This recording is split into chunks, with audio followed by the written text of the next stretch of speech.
Hi, I'm Bob the Hollow, and this is a lore dump.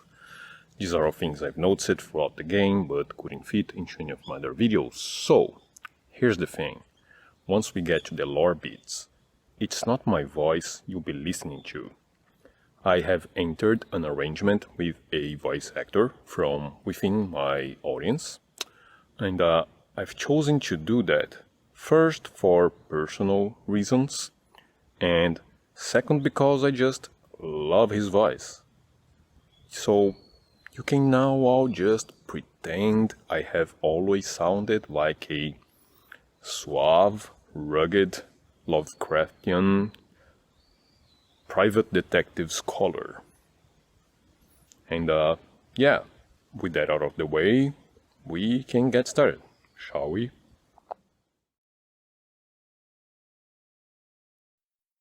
Royal Grift. The Kingdom of Lothric's official stance is to support the linking of the First Flame. Osiros believed in it, at least until he went insane. The clerics believed in it. Ludlith has had a taste of it. But its queen, as I proposed before, has been hard at work subverting the kingdom from the inside. This kingdom's shining beacon and its Make the First Flame Kindled Again campaign, the throne ritual, is a sham. I've talked a lot about the circumstances surrounding it, but somehow I don't think I've talked about the ritual itself. Thing is, even though this ritual is peddled as a means to relink the fast-fading First Flame and preserve the world, as Ludlith puts it, simply completing the ritual doesn't really link the First Flame.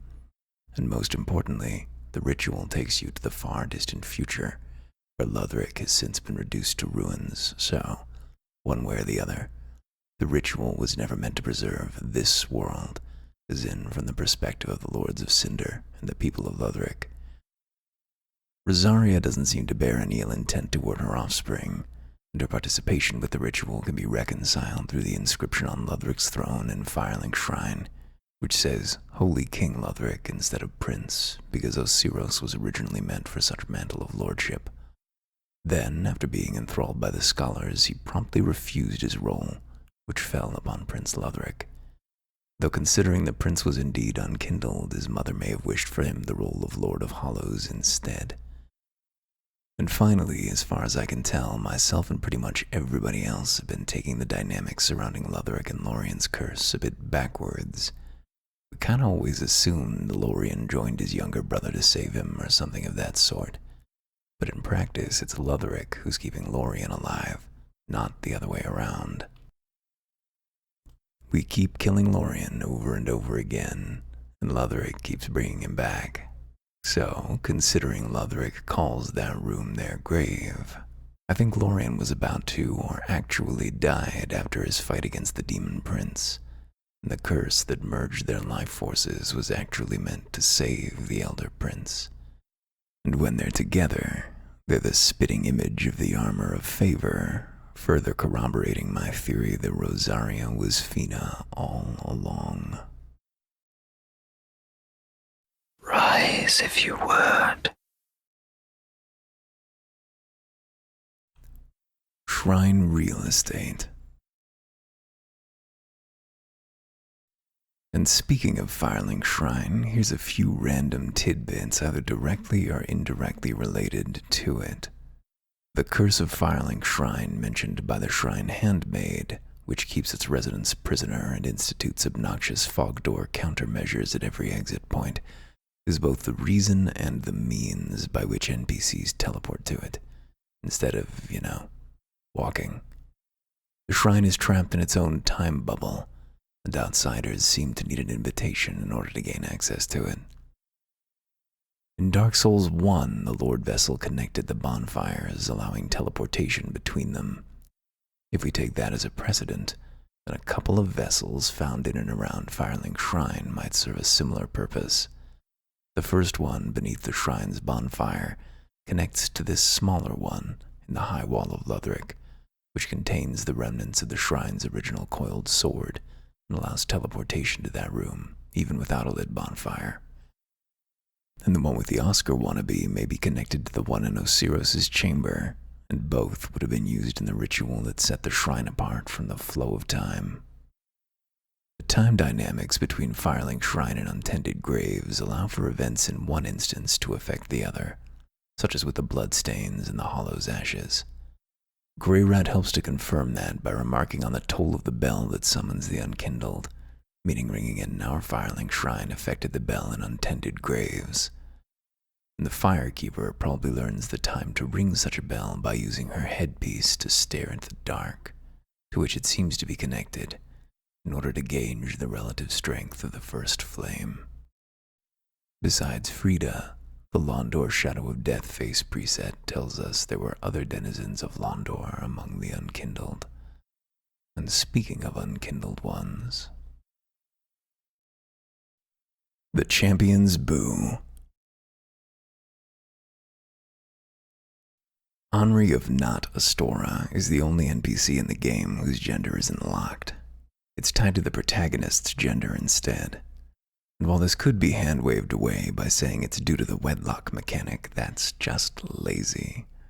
So lore-wise, what's that all about? Well, if our genders are locked together for future wedlock from the very beginning of the game, then it stands to reason we were already locked together in wedlock, even before the game began. Our matrimony can't retroactively alter our genders at birth, and it wasn't planned beforehand either. That was just happenstance.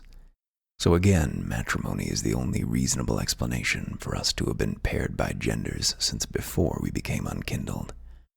And they don't remember each other because, undeath happened. Our character has no backstory other than what's been implied by our choice of class and face presets, meaning it doesn't have any other memories other than our own headcanon. But headcanon isn't canon, so they have no other memories. And we've seen this happen before, such as with Cloanne's disturbing inability to recognize Lenegrast as her father, despite having already gathered all other pieces of that puzzle. Our face-plunging ceremony takes on a slightly more romantic undertone now, doesn't it? Now that it's reuniting two old lovers separated by undeath. I just really wish the sort of avowal didn't look so blunt. Sorry, honey. I'll get a ring of betrothal next time. Promise.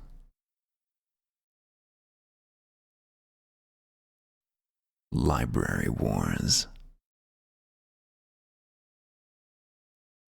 Lothric's famous Grand Archives, home of sorcery's questionable experiments and demon-summoning chaos rituals. I'd like to add a couple more points to help support my theory that the scholars had summoned the demons that besieged Lothric. First, the Grand Archives is the only place where thralls wield weapons imbued with fire. Not crystal or soul sorcery, but fire. And second, the dead animals around the scholar who performed the ritual are reminiscent of Corvix, the pyromancer, who also surrounds himself with disgusting carcasses for reasons. Highway to the Buffer Zone. Here's a collection of places that served as buffer zones because why not? The Gutter was probably a proper city at some point, a buffer zone between the Grave of Saints, the locations connected through the dark chasm of old, and Shulva, which was accessed through the primal bonfire. Even after becoming simply the Gulch, it still functioned as a crossroads, and the purposeful placement of both the primal bonfire and the chasm portal suggest it was always used as such. The undead Burg exiled its rejects deeper underground, into the depths, but they didn't build Blighttown. The inhabitants of both places are unrelated. Denizens of the depths are hollows, while denizens of Blighttown are something else. The people of the depths even tried to barricade themselves away from Blighttown by means of a big, locked iron door. No, Blighttown was likely a buffer between Izalith and New Londo instead. Both places had been aligned to Anor Londo at some point, and the Valley of Drakes even physically connected them both. This location was also likely used to transport the Bell of Awakening to Izalith, which originally served to grant them passage into Anor Londo back in the pre-Chaos Flame days. It was later repurposed into the farce of the chosen undead. The barbarians around the entrance to Quelaag's domain carry boulders and pickaxes, suggesting these creatures were once miners of some sort. Given the lack of dead and/or enslaved giants in Lost Izalith, their people might have been used to build that underground kingdom, though it's unclear whether they'd always lived in a shanty town on the periphery, or if they built one after that kingdom had fallen to ruin. And lastly, the arena of the old chaos beneath Aleum Lois, where we fight the Ivory King, doesn't have any structures other than portals leading to somewhere filled with fire. Given my recent theories regarding Fina as a sister of chaos, and Anor Londo's post-Dark Souls 1 alliance with the demons, I believe this place was a buffer zone between Guinevere's Aleum Lois and Izalith itself. That's the only reasonable destination those portals could be leading to.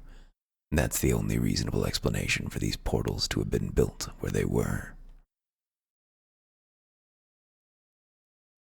Quella.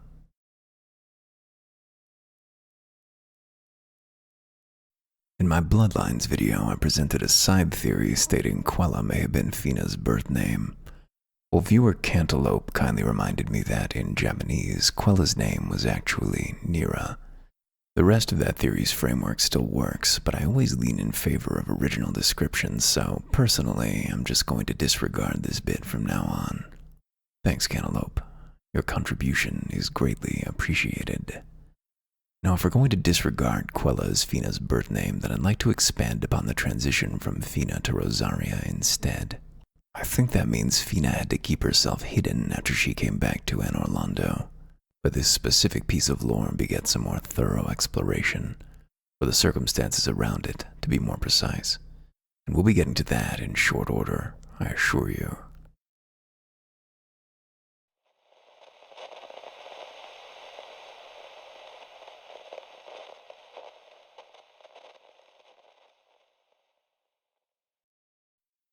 Despite all that's been suggested, and despite all that we believed, kings of Lothric were never godlike.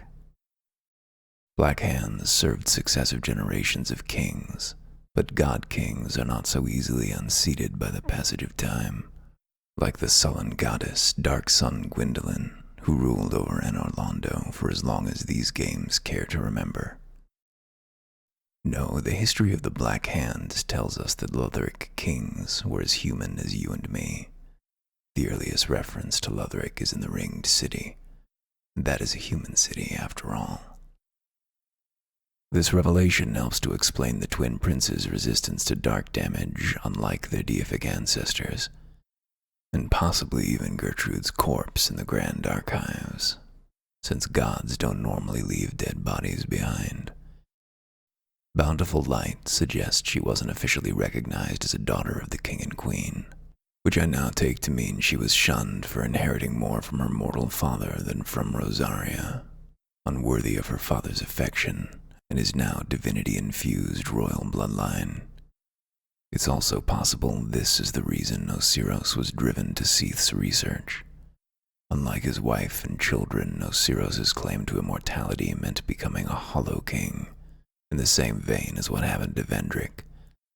Alternatively, he could also burn his cinders for the throne ritual, and quite honestly, neither option seems particularly appealing. So he chose the path of dragon crossbreeding instead. Gwyndolin granted the first king of Lothric fiefdom over the Duke's archives, a decision not at all hard to imagine, given that she also tore down Sen's fortress, that Gwyn once had a similar arrangement with New Londo, and the Lothric Knights had always been loyal to Gwyn, and later to the Nameless King, with whom they had reunited in Archdragon Peak.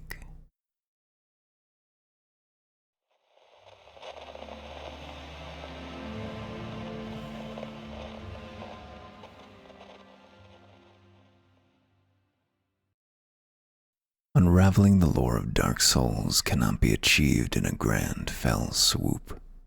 There's no single revelation that can shed light on its mysteries all at once. Unraveling the lore of Dark Souls is methodically unearthing a foregone mosaic, one small piece at a time. I often say the most crucial step in this interminable exercise is to find the right question. And all that you're about to hear begins with a single question innocently asked in passing. Aziel asked me from beyond the veil, in Dark Souls 3, why do warriors of sunlight gain sunlight medals when they invade?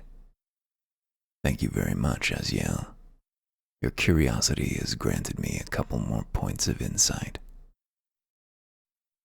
As previously theorized, the Archdragon Peak we visit is actually in the past. This is further corroborated by the peak's relative position to the sun and the moon. Archdragon Peak stands between those celestial bodies, with the moon hanging past the peak, and the sun in the direction of Lothric and Anor Londo. This means that at that point in time, the firmament over Anor Londo still shone bright with grossly incandescent rays of sunlight, instead of its current moonlit sky. And it's worth noting that at that point, the peak was already in ruins and devoid of living members of the Path of the Dragon. The Nameless King was also effectively trapped by the bell that summons him. And quite strangely, there are messages left in front of the lever that rings such a bell, saying to travel the Path of the Dragon, do not ring the great bell, and nothing will remain once the bell is tolled. Both of which seem quite antithetical to the association between the Nameless King and the Path of the Dragon. In the absence of dragon knights, those ruins were occupied by man-serpents. I believe it's commonly assumed these were usual residents of the peak who also served the Nameless King. But there's one unassuming yet interesting aspect of these man-serpents that comes to mind. They drop lightning gems. Within this context, such gems are naturally assumed to be associated with the Nameless King through his and his followers' past as dragon hunters, and their preference for lightning miracles and weapons. But here's the thing. The man-serpents were never counted among those hunters, and they don't have any lightning-imbued weapons either. And if we add these gems' description, which says they were found in the aftermath of dragon hunts, to the fact man-serpent summoners cast dark sorceries instead of lightning miracles, and what these gems are telling us is that the man-serpents weren't resident servants. They were a dragon-hunting, invading force. The dead half-dragon knights found in the peak don't seem to have died in battle, though. Those were already dead when the invasion started, possibly due to an advanced state of petrification. Those who died in battle didn't leave any bodies behind. Regarding the Nameless King, there's never been any evidence he bore resentment toward his father Gwyn. Quite the contrary, actually. His parting gesture, leaving Sunlight Blade on his father's coffin as a final farewell, and also his crown that closely resembles that of the First Lord, suggest he never stopped caring for and respecting Gwyn's memory. His countenance also suggests he'd have linked the First Flame himself at some point, since he's acquired the same features his father had when last seen at the kiln, which, incidentally, also explains his departure from Ferosa.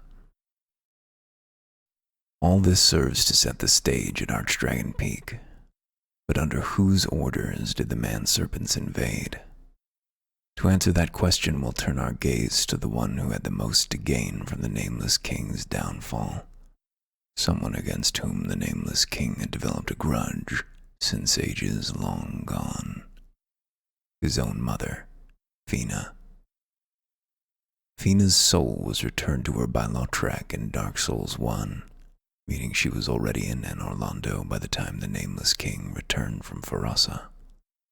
Since there are no mentions of Gwyn's wife returning to Anor Londo at any time, it's likely she kept her presence a secret.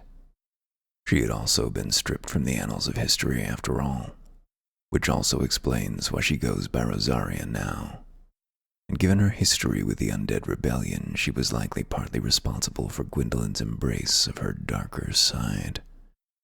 Gwendolyn's change of heart can be extrapolated from Lothric's rise as the bastion of firelinking in Lordran. the sunless talisman that is said to be compatible with the dark, albeit with a caveat attached to it, and of course San Orlando's moonlit sky. But this change didn't happen overnight. Not only had Gwendolyn been thoroughly indoctrinated in the ways of the sunlight, such a shift in power dynamics would compromise her grasp on power if not handled carefully. This delay is exemplified by Anne Orlando still basking under the sun at the time we get to walk in the halls of Archdragon Peak. And to such sacrilegious changes, the very presence of the Nameless King served as both a military and an ideological deterrent. So Fina and Gwendolyn had the motives, but did they have the means? Before continuing, it's worth pointing out that despite her involvement in many of the subplots that unfold across the series, Fina is always just a part of something bigger. All characters like her are always working with someone, and always for someone as well, whether they know it or not. And try as they might, in a long enough timeline, all their plans eventually fail.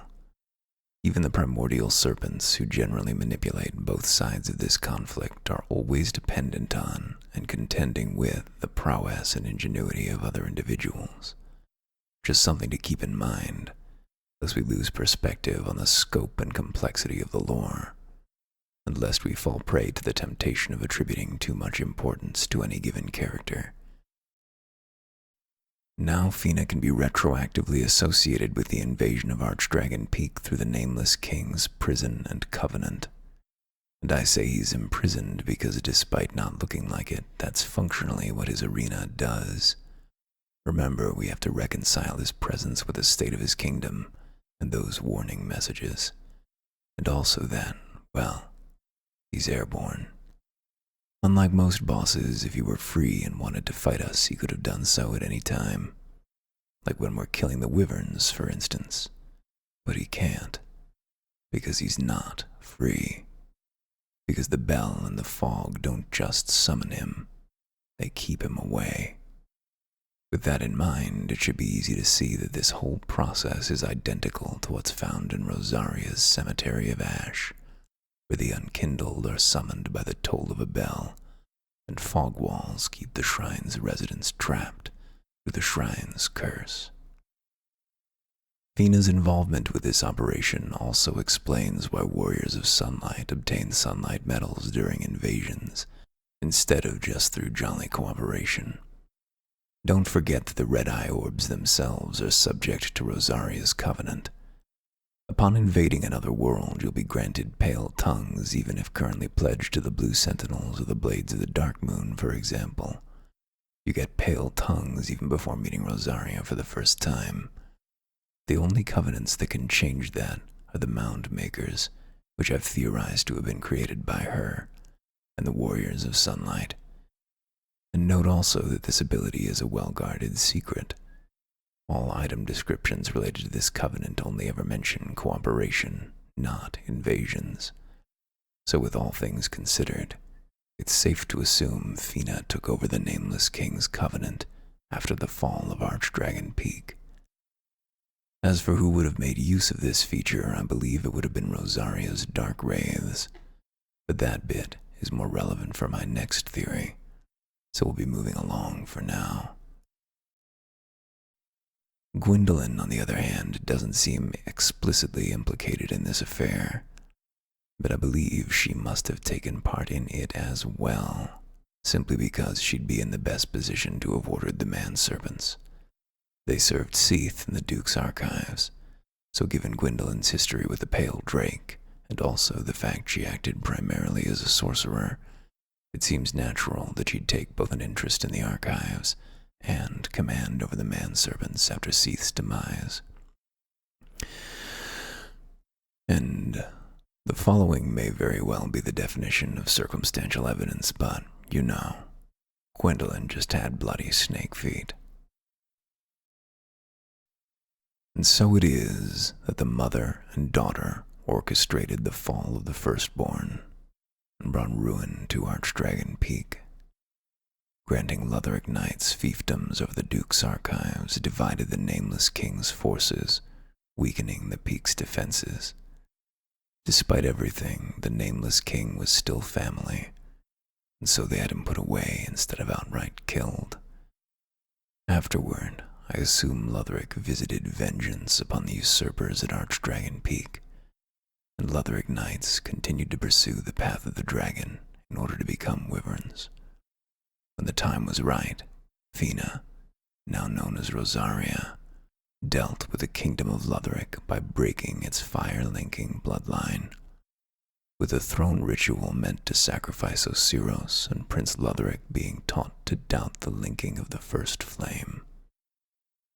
The messages left in Archdragon Peak in front of the lever caution future followers of the Path of the Dragon not to ring the bell, partly because it severs the connection that allows them to obtain twinkling dragon stones, but also, in practice, to help ensure the Nameless King would remain imprisoned. In the end, despite her victories, Rosaria still fears the Nameless King, and she's been waiting for his return ever since.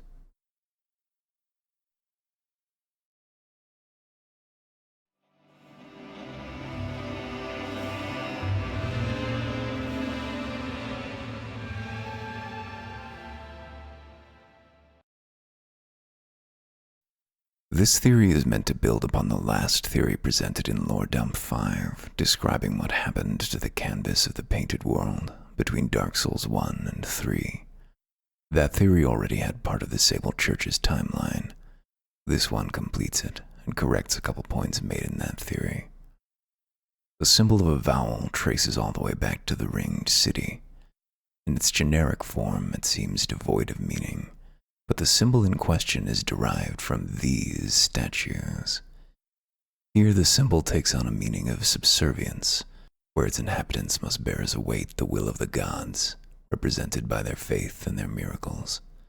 And so it is at the same time a symbol of oppression and an omen of the dark sign as well. Next in its progression, we need to talk about New Londo and the Cathedral of the Deep. First, a quick side note. There are some who believe the key to the seal of New Londo represents the symbol of a vowel. That would make a good connection for my theory, but I just don't think they're similar enough. So the Cathedral of the Deep was erected to watch over the abyss, whose entrance was located inside the mountain, roughly beneath cathedral grounds, more to the side of it, but it might be closer than it looks due to the churning lands effect.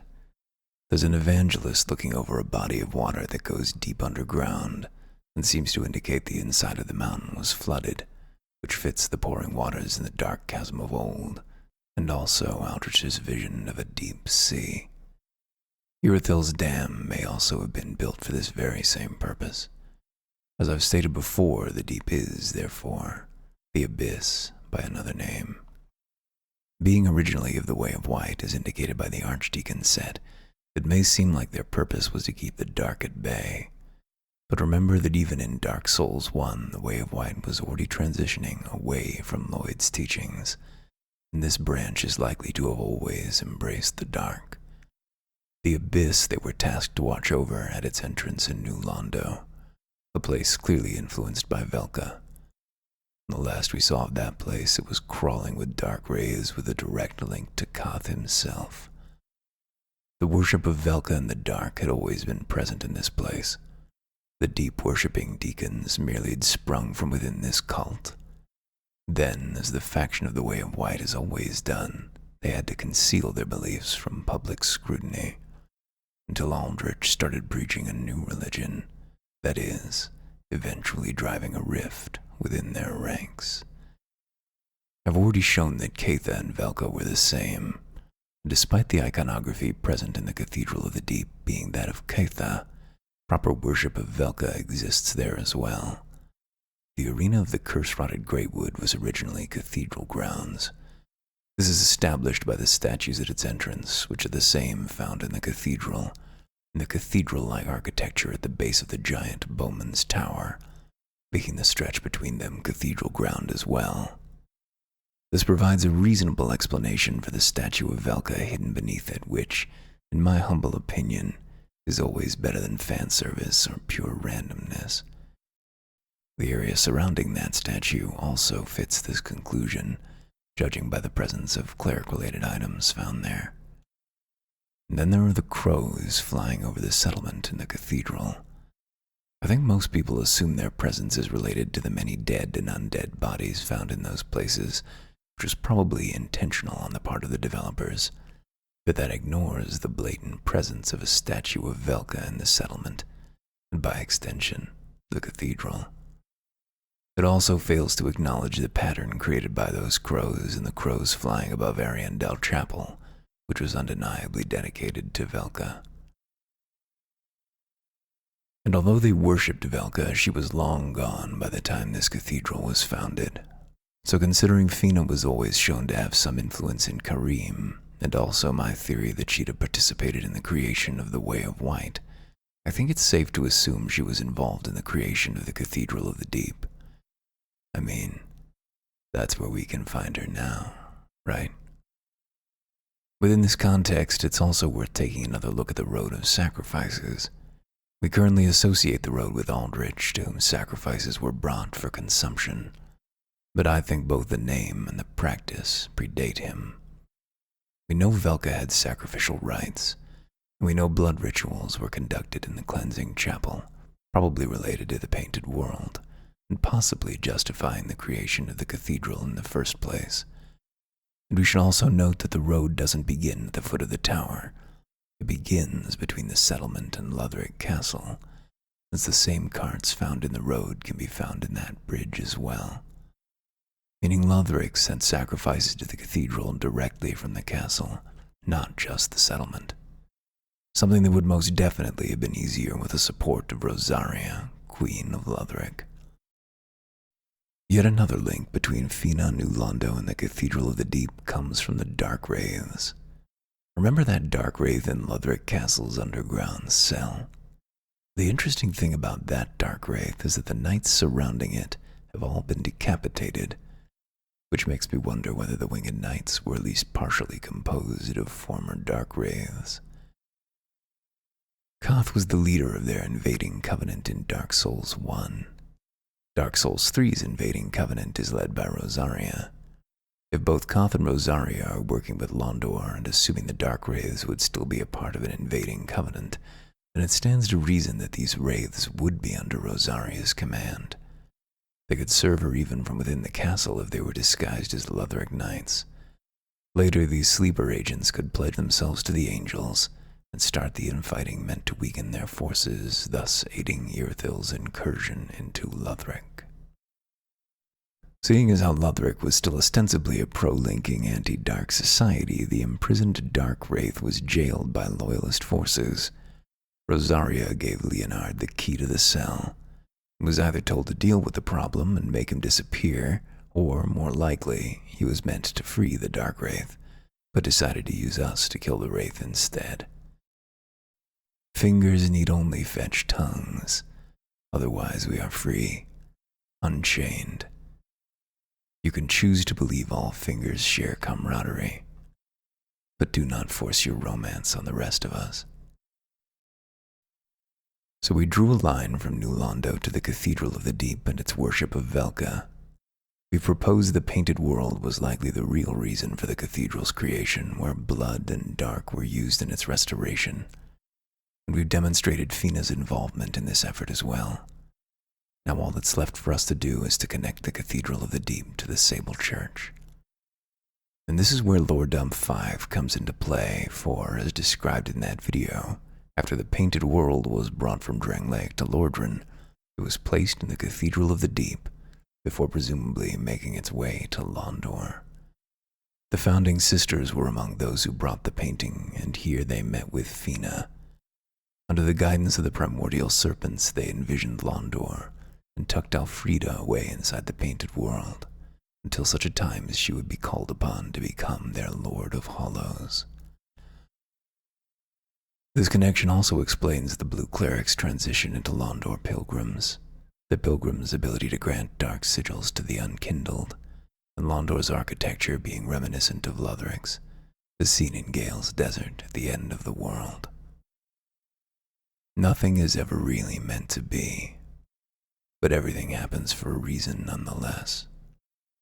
The Sable Church is the culmination of failed rebellions, ages-long oppression, the love of two mothers for their offspring above all else. In a delightful twist of fate, the hubris of the gods summoned Nemesis upon their doorsteps. The symbol of their subjugation became a rallying banner that would see every last one of them dead, forgotten. May humanity reign supreme in a sable age, as new gods walking the surface of a godless world, until they too are subsumed by time. Until then, nothing but ashes remain.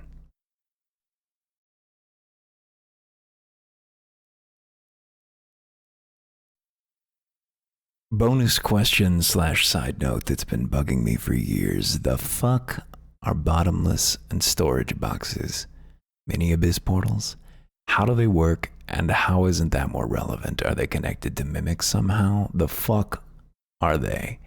You can't just put something like that in the game and expect it not to drive me crazy, Miyazaki-san. Just what the fuck are they?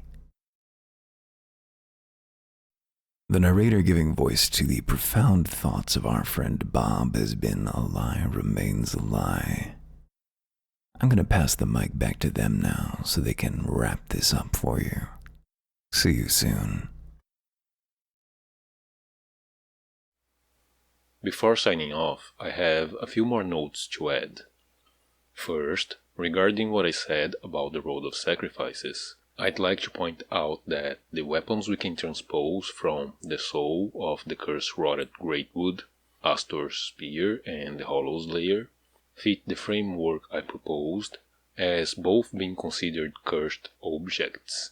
Makes more sense if you consider Velka would have used curses in the creation of the Painted World, as I discussed in the Book of Curses video.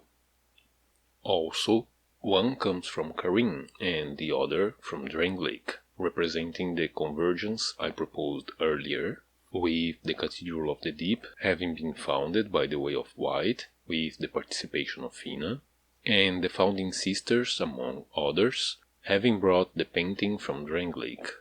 And it also fits what I proposed in Let There Be Dark, saying the painting would have been located in Auria's Keep at some point, since Aslateel, Lucatiel's brother, invaded in that very same location.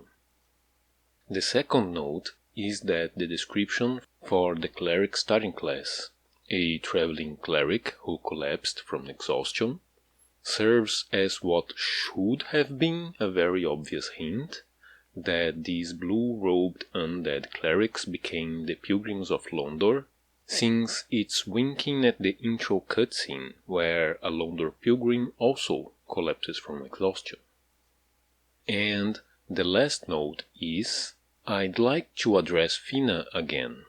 I said it in the video already that we gotta be careful not to place too much importance into any given character, that we need to keep some perspective. And I felt compelled to say that because Fina seems a bit prevalent within my body of work, and keeping in mind she's never doing anything on her own, that she ultimately fails, and that she is being used by the serpents, same as everybody else, I think it's natural for her to be so involved in all these little branches of the lore, simply because, other than the serpents, she's as OG as you can be in Dark Souls at this point.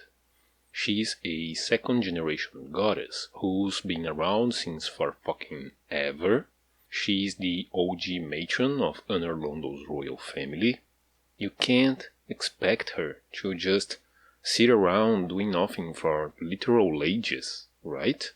Which is what people seem to think of Guinevere when they propose she's the Queen of Lothric. She left before Dark Souls 1 and came back for Dark Souls 3 and did nothing else in between. That's so lazy and unreasonable.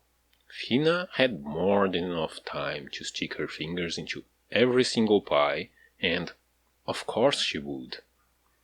So, yeah, try and keep some perspective when going through my Fina theories, but also keep in mind it's reasonable for her to be involved in so many different things.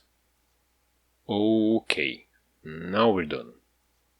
I'd like to thank Ali Remains Alive for lending me his awesome voice.